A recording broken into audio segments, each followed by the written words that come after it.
So this bird bath is leaking. So this is a really good candidate to turn into some sort of planter. I see that it really doesn't hold the amount of water that it needs to hold for this to be any type of ongoing bath. I'm going to try to put this little thing to use. Like I have a little, maybe some fairy decorations or something I can put right here and dress it up a little bit. So first thing I'm going to do is take out all of these rocks, put some soil in there, amended soil with some type of gravel or other type of coarse grit so it has good drainage. I think some organic matter is not going to hurt anything, and the drainage is already there, but I don't want to clog whatever's there, and I'm not sure where exactly the drainage is coming from. I just know it doesn't hold water. It's got a big crack on the bottom, so I'm just anticipating this to be enough. So these are the ones that I propagated from another location. When arranging a planter, you always want to start with the biggest plants first. And I am pretty sure the ones that I have brought are the biggest. And then work down to the smallest. But if there's one side that's the viewing angle is actually going to be from over here. So that means that this is the back of the planter, and the back of the planter should always have the plants that are going to get the tallest, or at least an arrangement of the plants that are going to get the tallest.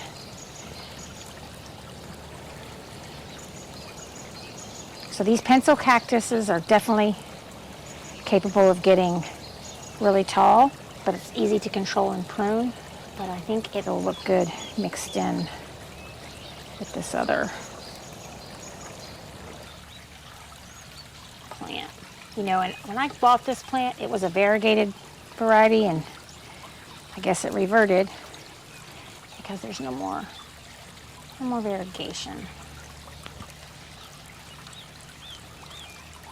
But I do anticipate these to get tall, those pencil cactus. And then the second tallest will be these. I call them kolaches, whatever. This is probably somewhere in the middle too, but I'm thinking I should probably put kolaches, since they're kind of a silvery color, on this side.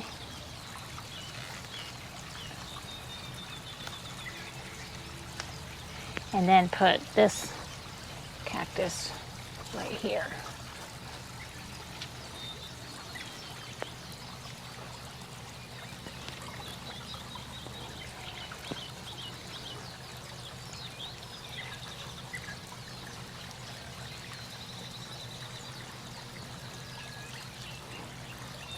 Now I will be top dressing this with some rocks too.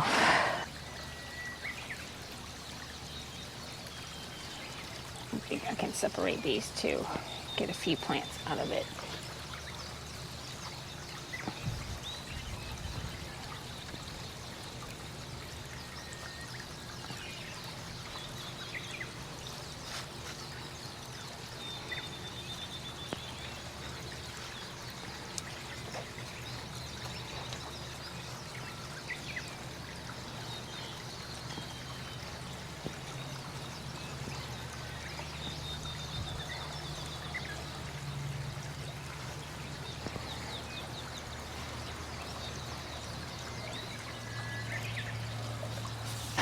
Now, I'm gonna get a couple of the decorations I wanna put in here and then add in the small succulents, like the ones in this bag. Okay, so I've got this little house. I think will do good right there. And I also brought myself back a snack. One of these, I love it. I know they're not great for you, but I still love them. This one, I think the more sun it gets, the tips turn red. I'm not sure, but that's the one I'm hoping I got for him, and I think it'll be a nice addition on that side. And then all around here, I'm going to do the lower growing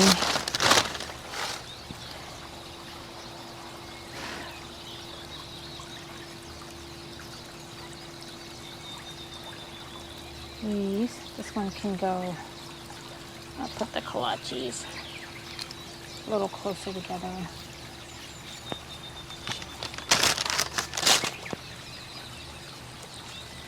A little harder to wedge things in than it should be. And then this is the Jewel of Opar. I'm going to try putting right there in the middle. It's probably going to grow at an angle, but it's okay. This one definitely needs a spot of its own. And then all of these pearls, I need to make sure I orient them right. The biggest ones would be at the top.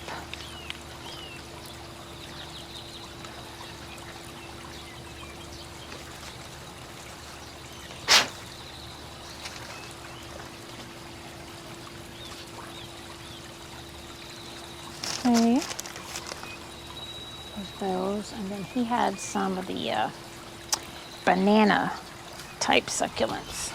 I'm not going to tuck in these pearls until I've got all my other plants in place. I'm going to do those very last because they're really fragile, and in case I'm not sure exactly where they would go yet until I have all the other plants in place, so I don't want to risk messing those up. So I'm going to set these aside.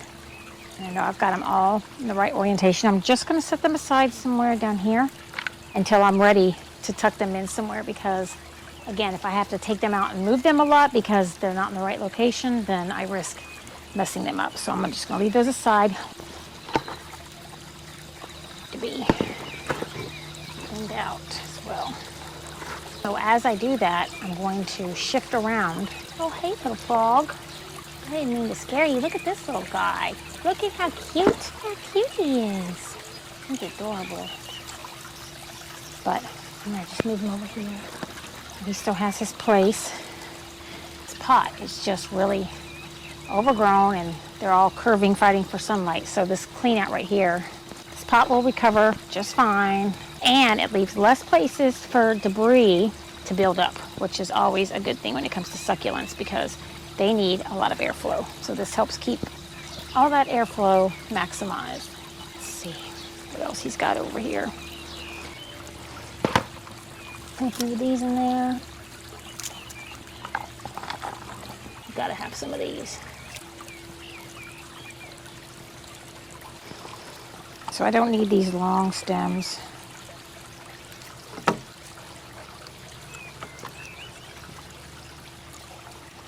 So I can turn this one into two, which is what I'm going to do here. Now all these blooms, I'll put those on the sunny side because I know they'll need it. And I plan on putting rocks on all of this. It's going to hold them in place better. But this is the blooms that those make. Isn't that pretty?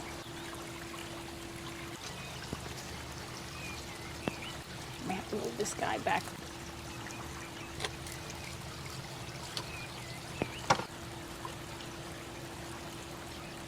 I hope the Jewel of Opar will grow faster than this. Remove them. Let's put a couple back here just to kind of naturalize them a little bit.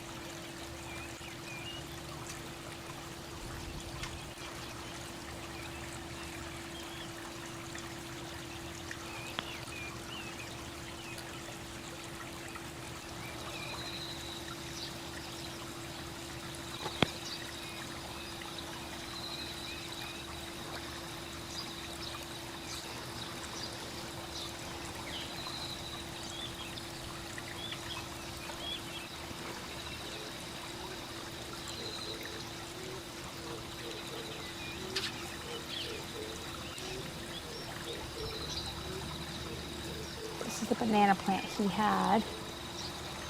I don't think it does well with the pearls. All right, so I need to go see if I have any more fairy furniture. So consider moving that Jewel of Opar over to the side just a tad.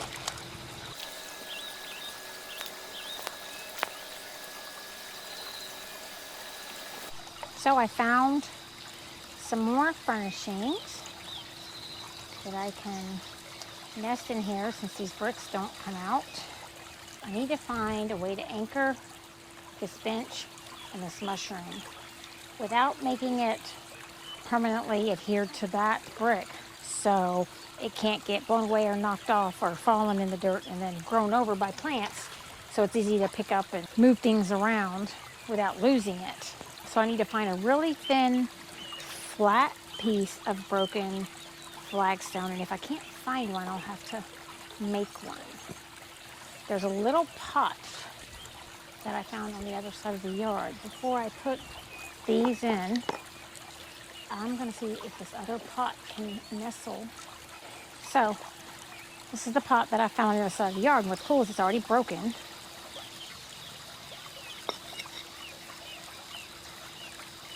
And I could make a little throne up here. Let me just switch this around just a little bit so the Echeverria's on the right side of things. This is some broken pieces of terracotta and other planters.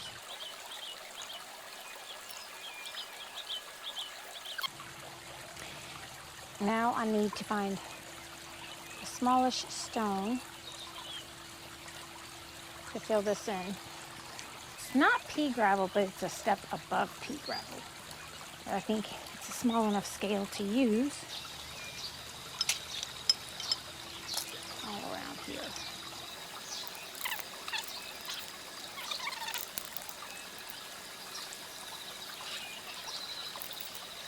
One house back here. One house right there. I want to rinse it lightly, but I don't want to get things too wet just yet. This is where I think I'm going to anchor the bench. Let me see here. So I've got this little bench, and I want to anchor it to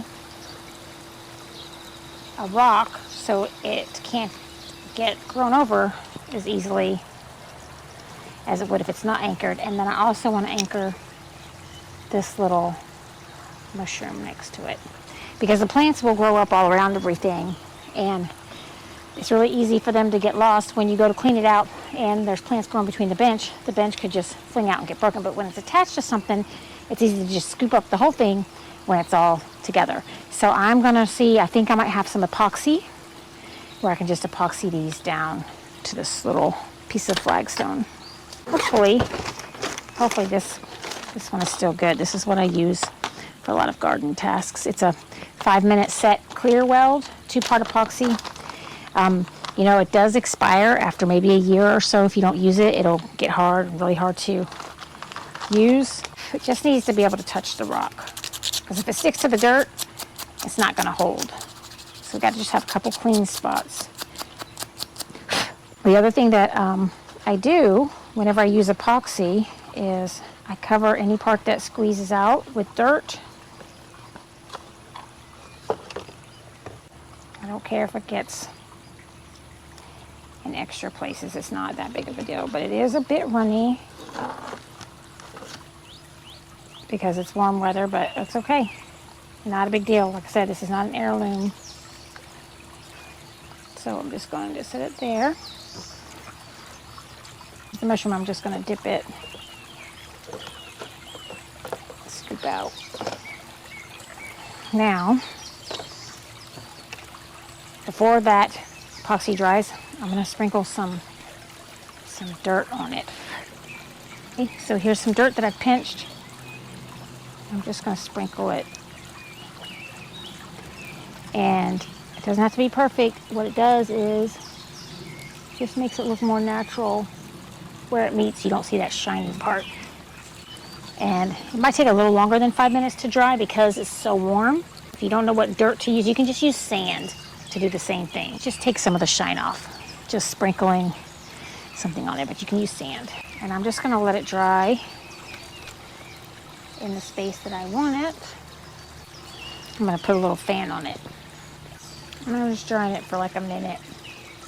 And the way that I'll test it is, instead of testing the bench. I'll go back to the area where I mixed it. So hopefully that's the one we got. Right here, it had too much of the white stuff. But right here, it is getting hard right there. And I'll use it, I'm gonna put some dirt right there so you can see what it looks like. Covers up the shine.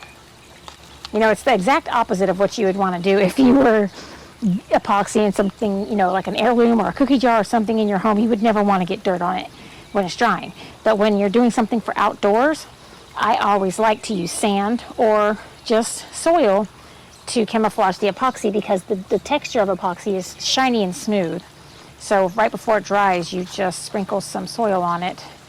It gets rid of that shine. You can see how it's shiny there and then not shiny here. And to me, this just blends in with nature better. So that's the reason why I sprinkle dirt on it.